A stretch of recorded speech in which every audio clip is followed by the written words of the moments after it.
My wife cried when she saw our son's new purple hair. But it wasn't about the hair, it was about the years of memories she missed.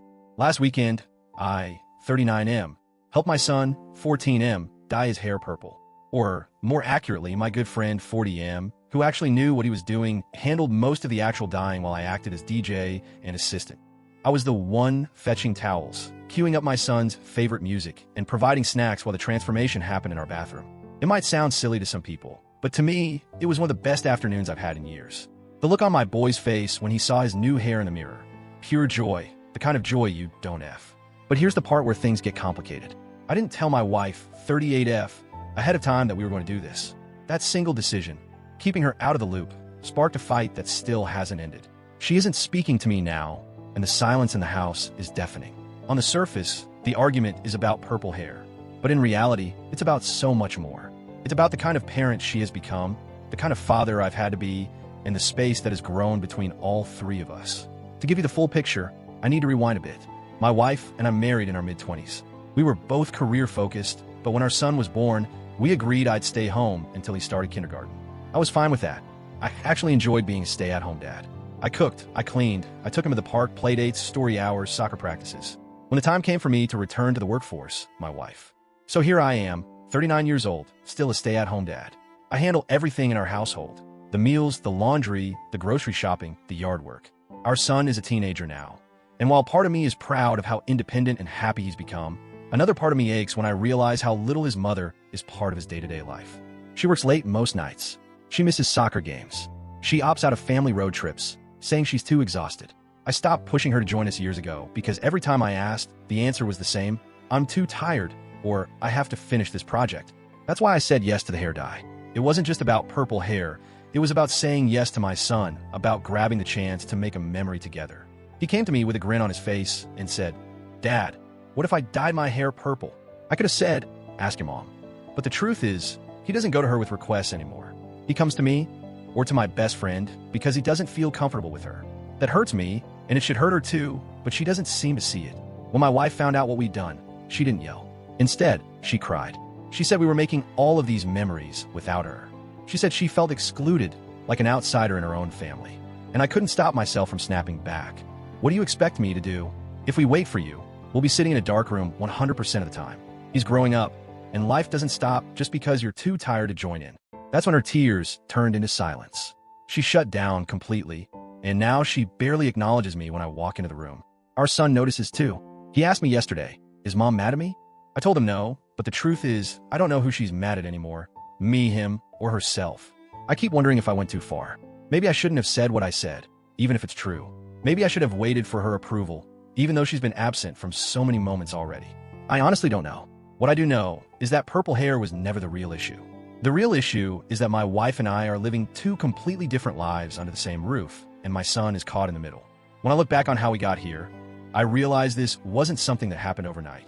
The tension between my wife and me has been building for years, slowly, quietly, almost invisibly, like water dripping on stone until it carves a deep crack. From the outside, we probably look like a functioning family. We have a nice house, a smart and healthy kid, stable finances thanks to my wife's career. People who don't know us would probably say we have it all. But what they don't see is the distance growing inside our home, the way my wife has drifted away from both me and our son. When our son was small, we shared the responsibilities. I stayed home, sure, but she still tried to be involved. She'd read him bedtime stories when she wasn't too tired, or come to the park with us on weekends. She wasn't perfect, but I could tell she was making an effort. And honestly, back then, I believed things would balance out in time. I thought once she secured her promotion and got her footing at work, she'd have the bandwidth to come back to us. That's what she promised me. She said, just a few more years. Once things settle, I'll have more time for family. But a few more years stretched into 5, then 10. Her career never slowed down. It only accelerated. With every new project, every new client, every late-night email, she seemed to slip further and further away. I became the default parent, the one who signs permission slips, the one who shows up at soccer games, the one who knows our son's favorite snacks, favorite bands, favorite YouTubers. I know when he's stressed before a test, and when he needs space after practice. I know because I'm there. She doesn't because she isn't. The part that hurts the most is seeing the way our son has learned to adapt. Kids are resilient, but they also notice everything.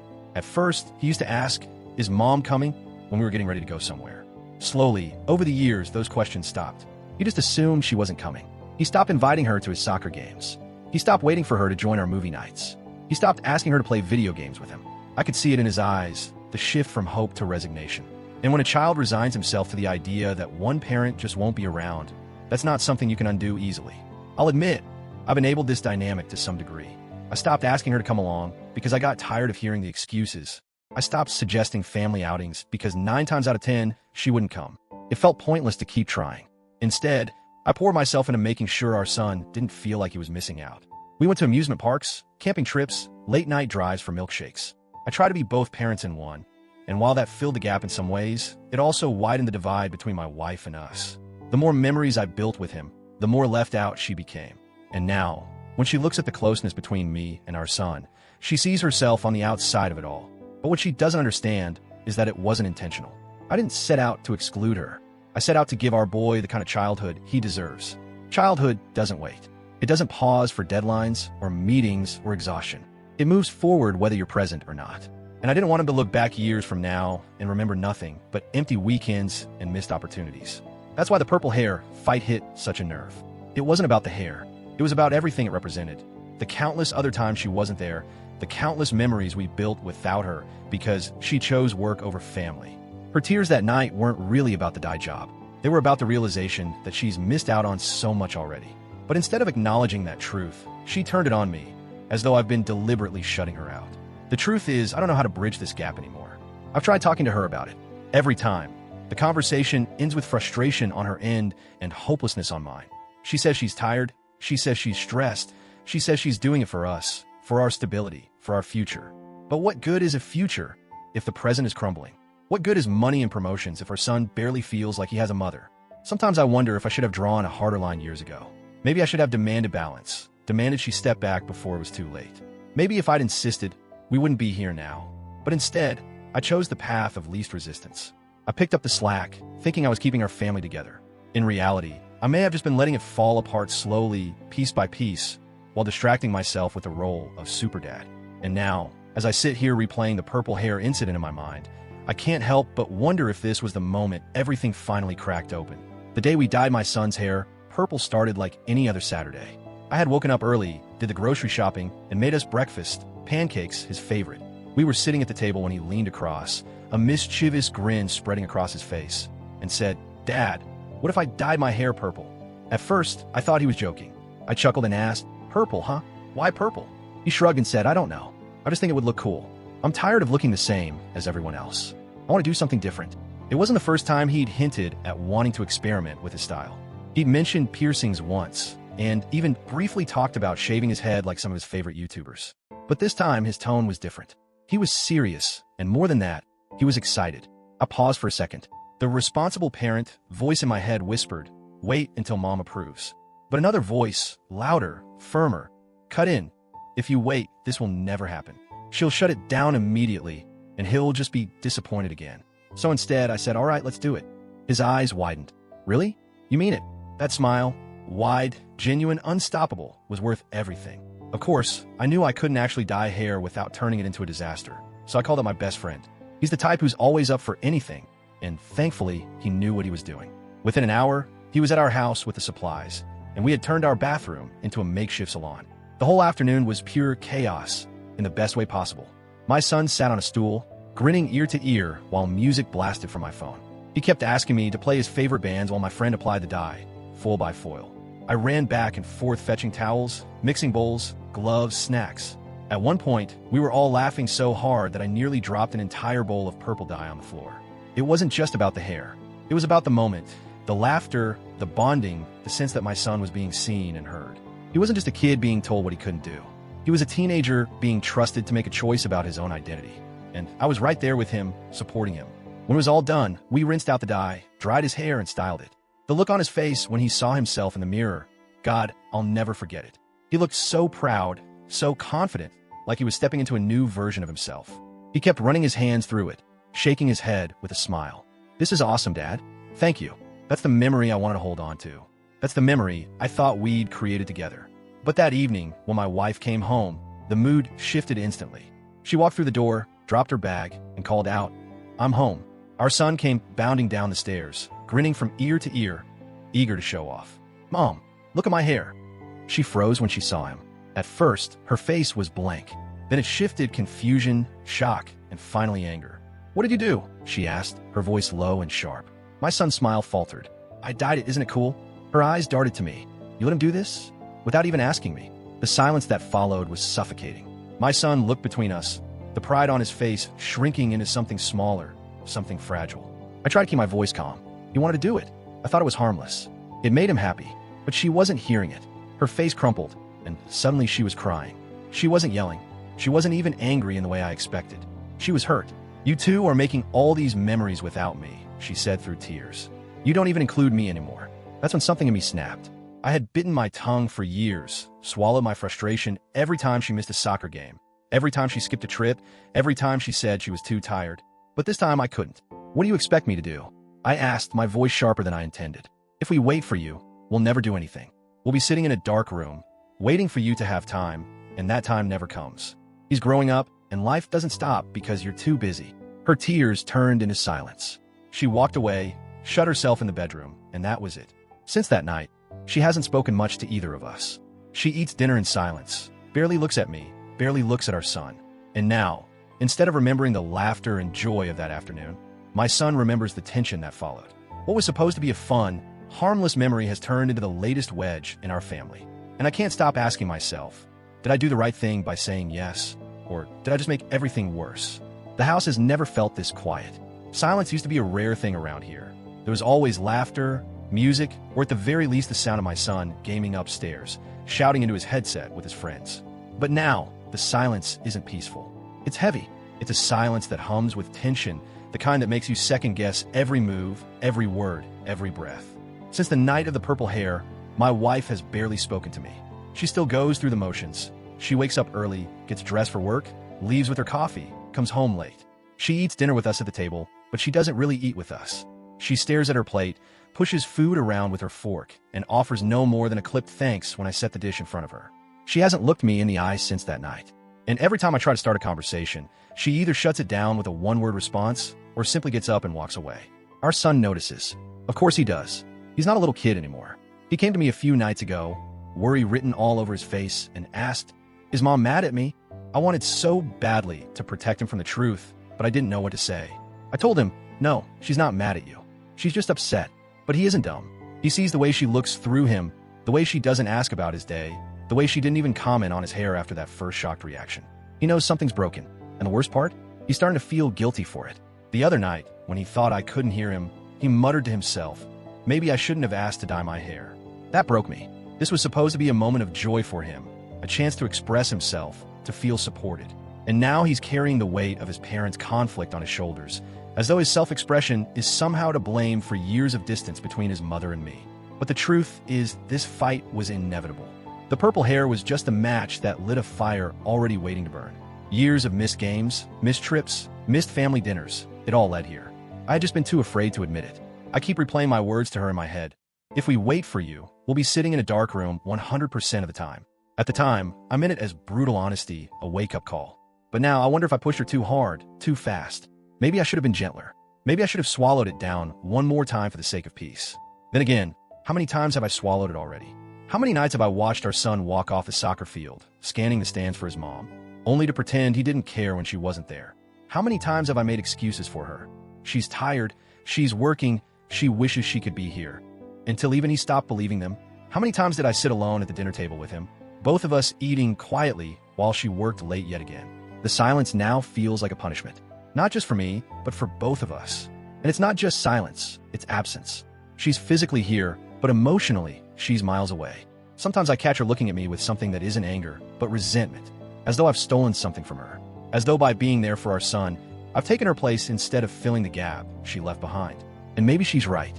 Maybe, without meaning to, I've made myself the default parent so thoroughly that she no longer knows how to step back in. Maybe she feels like a stranger in her own home because we went on living without her, and she doesn't know how to rejoin us. But isn't that what happens when you choose work, time and time again, over your family? Isn't that the natural consequence of being absent for so long? I don't know how to fix this. I don't even know if it can be fixed. Every attempt at conversation ends in frustration. I ask if she wants to talk. She says she's too tired. I suggest counseling, she scoffs. I try to explain how our son feels. She accuses me of turning him against her. It's like we're speaking two different languages, living in two different worlds, and neither of us knows how to cross the bridge. Sometimes, late at night, when the house is quiet, I think about what I wanted our family to look like. I always pictured more kids, a fuller house, noise and chaos and joy. But she said no. She didn't want more children, and I accepted that. Now, looking at the widening distance between us, I wonder if maybe she was right. Maybe it's for the best. If she can't even connect with the son we do have, how could we possibly handle more? The silence stretches on, day after day. And every time I look at my son's bright purple hair, I feel torn. On one hand, it makes me smile. It reminds me of his excitement, his happiness. On the other, it feels like a symbol of everything that's broken, a reminder that one joyful afternoon was enough to expose all the fractures in our marriage. And I can't help but ask myself, was this the moment that finally broke us? Or just a moment that revealed we were already broken? When I think about the last 14 years, the word that keeps coming to mind is sacrifice. That's what parenting is, isn't it? Sacrificing sleep, money, time, pieces of yourself for the sake of your child. And I've never resented that part of it. I've loved being there for my son, watching him grow into this curious, funny, strong-willed teenager. If I had to do it all over again, I would. But when I think about my marriage, sacrifice takes on a different tone. Somewhere along the way, what was supposed to be a shared responsibility became my burden to carry alone. When our son was born, the plan was simple. I'd stay home until he went to school, then I'd go back to work. It felt fair. She'd keep her career going, and I'd take care of the home for a while. But then her big promotion came, and with it, endless late nights, early mornings, business trips, and long weekends at the office. She asked me to stay home longer, just until things settled down. And I agreed, thinking I was doing the right thing for our family. That little while turned into 14 years. 14 years of being out of the workforce, of losing my professional identity, of becoming just dad. Don't get me wrong, dad is the most important role I've ever had. But I wanted to be more than that, too. I wanted to contribute financially. I wanted to feel like an equal partner, not just the one who cooks, cleans, and shuttles our son around. Every time I brought it up, every time I suggested it might be time for me to go back to work, she'd shoot it down. It doesn't make sense right now. My hours are too demanding. Who would take care of him? The unspoken part was always the same. Not me. I can't. I won't. And so, I swallowed my frustration and carried on. Over time, that frustration curdled into resentment. I started to feel like my life had been put on pause while hers kept accelerating. She was moving up the ladder, earning raises, gaining respect in her field. I was stuck folding laundry, planning meals, mowing the lawn. And while I told myself it was for the good of our family, deep down, it started to feel like it was for her. Her dreams, her career, her success. Mine were sidelined, indefinitely. I wonder if she even realizes what I gave up. I wonder if she knows how many times I've sat in the quiet of this house after everyone's asleep and thought about the person I used to be, the one who had ambition, who had colleagues, who had goals outside of this home. I don't regret being there for our son, but I do regret not fighting harder for my own place in the world. And it's not just me who paid the price. Our son paid it too. He paid it in the form of a mother who was rarely present, a parent who was always too busy or too tired. I did my best to fill the gap, but no matter how much I tried, I could never be both of us. He needed her, and too often, she wasn't there. That's why her tears that night cut me so deeply. She said we were making memories without her, as if I was intentionally excluding her. But she forgets. I begged her to be part of those memories. I asked her to come to soccer games, to join us on trips, to watch movies together. She said no, again and again. She chose work over us. And now, when she sees the closeness I have with our son, she calls it exclusion. But the truth is, she excluded herself.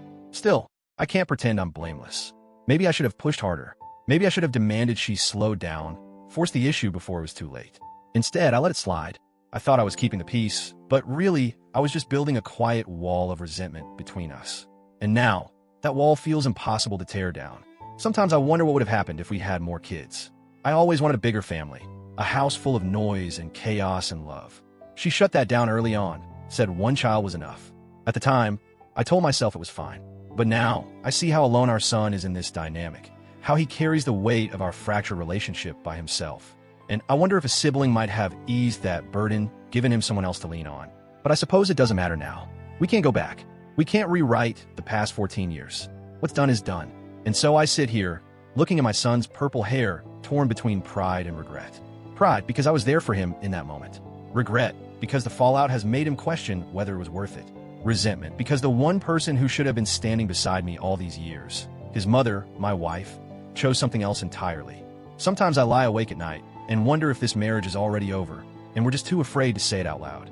Sometimes I think back to that night, standing in the kitchen with my wife, crying in front of me, and I wonder if I could have chosen different words.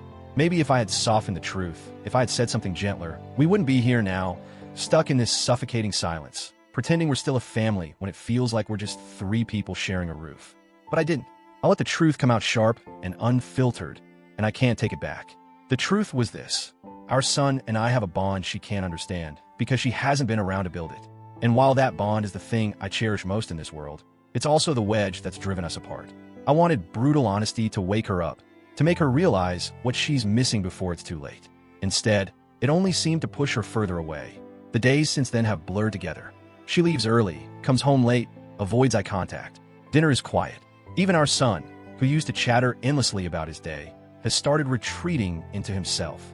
He senses the tension, feels it pressing on him, and I hate that. He deserves laughter, joy, lightness, not this heaviness. I've tried to talk to her more than once.